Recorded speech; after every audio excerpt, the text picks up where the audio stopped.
नमस्कार, आप देख रहे हैं न्यूज़ 24। आपके साथ मैं हूं रवि ठाकुर। हमारी खास पेशकश में आपका स्वागत है। 22 जनवरी 2024 ये वो तारीख है जब अयोध्या में राम मंदिर में प्राण प्रतिष्ठा होनी है। कहा जा रहा है कि सनातन संस्कृति का मौजूदा समय में ये सबसे बड़ा धार्मिक आयोजन हो रहा है। लेकिन सनातन धर्म में जो सबसे बड़े धर्मगुरु हैं, जो सबसे बड़ा पद है, वो होता है शंकराचार्य का। और इस इतने बड़े धार्मिक आयोजन में देश के शंकराचार्य शामिल नहीं हो रहे हैं। हमारे साथ आज बातचीत करने के लिए ज्योतिर्मठ के शंकराचार्य स्वामी अविमुक्तेश्वरानंद जी मौजूद हैं। स्वामी जी, न्यूज़ 24 में आपका बहुत बहुत स्वागत है। नारायण। स्वामी जी, 22 तारीख को राम मंदिर में प्राण प्रतिष्ठा हो, जो कहा जा रहा है कि ये देश का सबसे बड़ा धार्मिक आयोजन है मौजूदा समय का, और आपका पद जो है वो सबसे बड़ा होता है सनातन धर्म में धर्मगुरु का, और आप इसमें शामिल नहीं हो रहे हैं। वजह, कारण? नहीं, हमने एक बात उठाई है कि हमारे यहाँ जो भी धार्मिक कार्य होता है, धार्मिक, कोई सामाजिक कार्य की बात अलग है, राजनीतिक कार्य की बात अलग है। जो धार्मिक कार्य होता है उस धार्मिक कार्य में धार्मिक विधियों का पालन अनिवार्य होता है।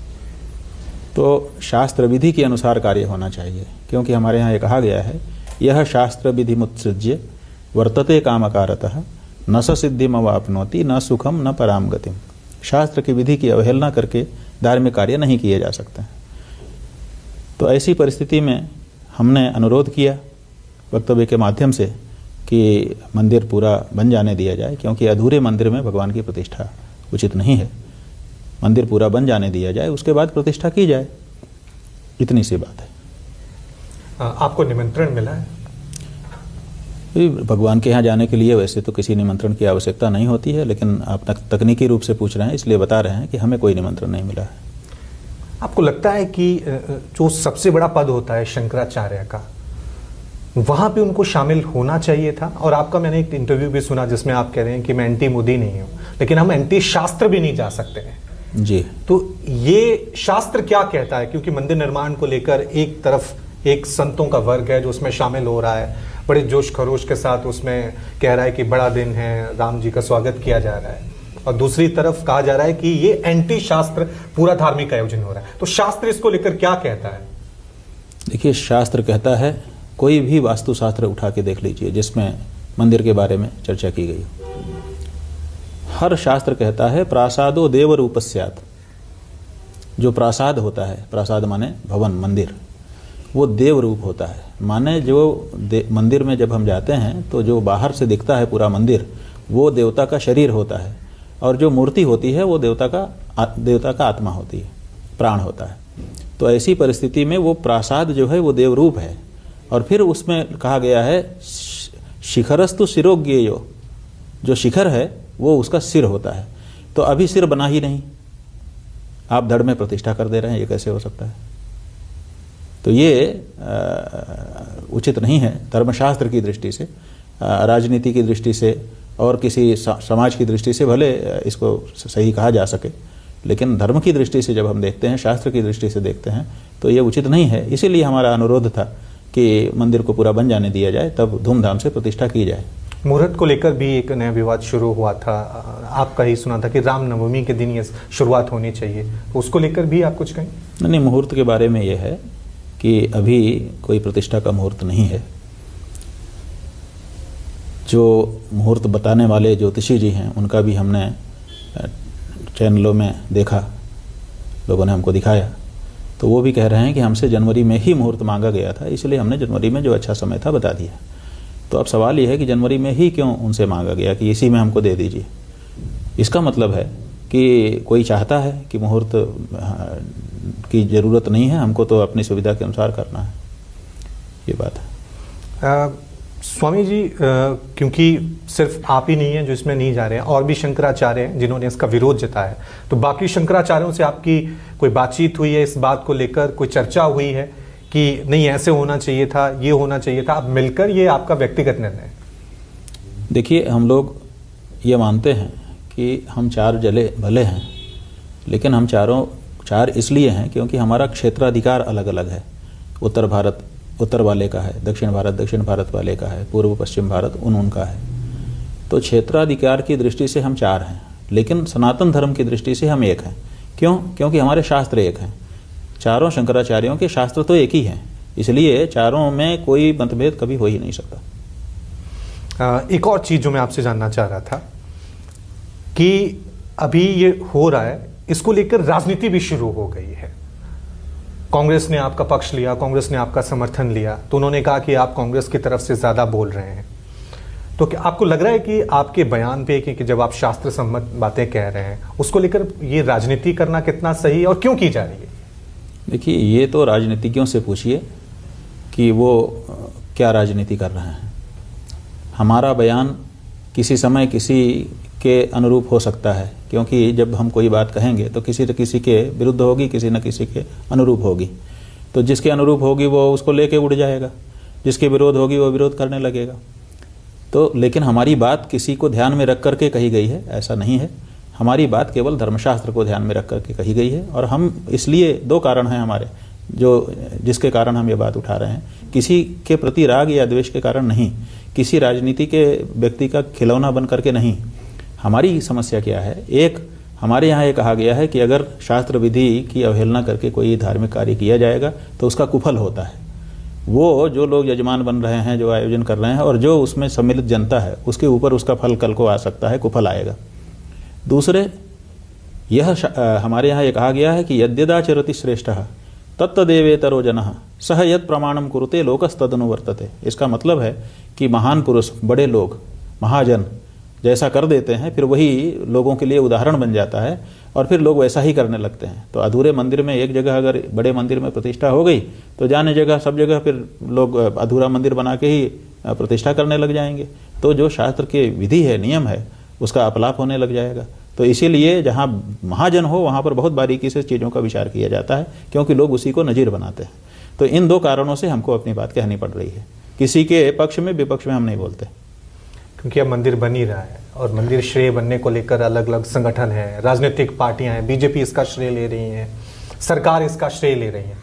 आपकी नज़र में, क्योंकि आप सबसे बड़े धर्म गुरु हैं, ये जो राम मंदिर अब बना हुआ है, किसे आप इसे श्रेय देंगे? देखिए, 500 सालों का संघर्ष रहा है। जाने कितने राजा, जाने कितने सैनिक इसके लिए खेत हो गए। 3 लाख से अधिक लोगों ने आत्मोत्सर्ग किया है, उनको नहीं भूल सकते।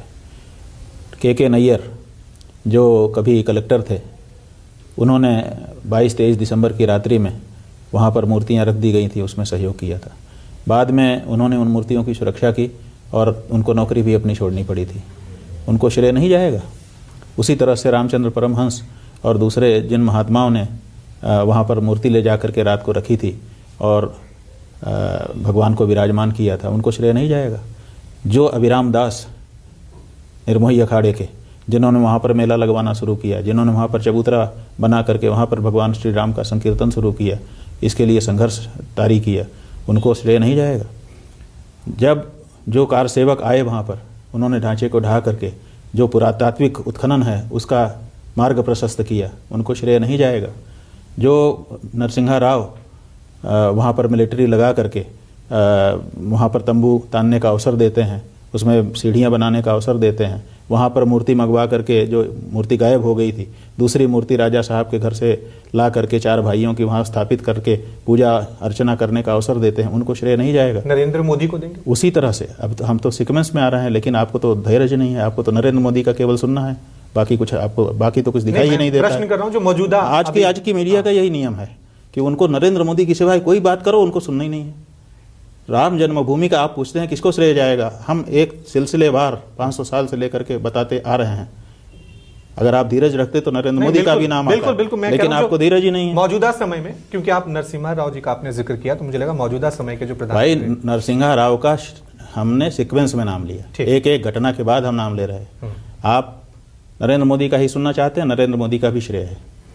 श्रेय यह है कि उन्होंने मंदिर बनाने में रुचि ली, प्रतिष्ठा करने के लिए आयोजन करना चाहते हैं, उनका भी अपना श्रेय है। और बाकी कई हम जिनका कहना चाहते हैं उनका छूट गया। नहीं, आप कई हम नहीं कहना चाहेंगे। चलिए ठीक है।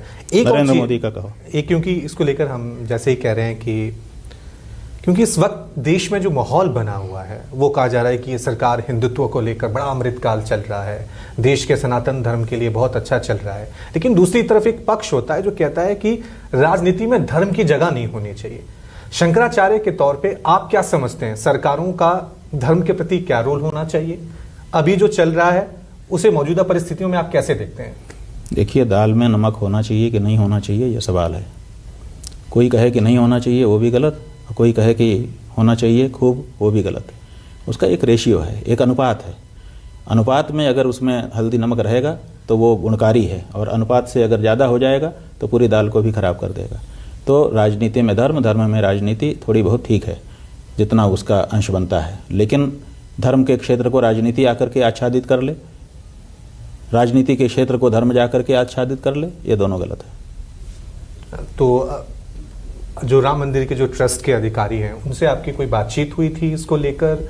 आपकी या उनकी तरफ से कोई फोन आया था, किसी तरह से कोई बातचीत हुई थी? नहीं, हमसे कभी किसी ने कभी कोई बात नहीं की।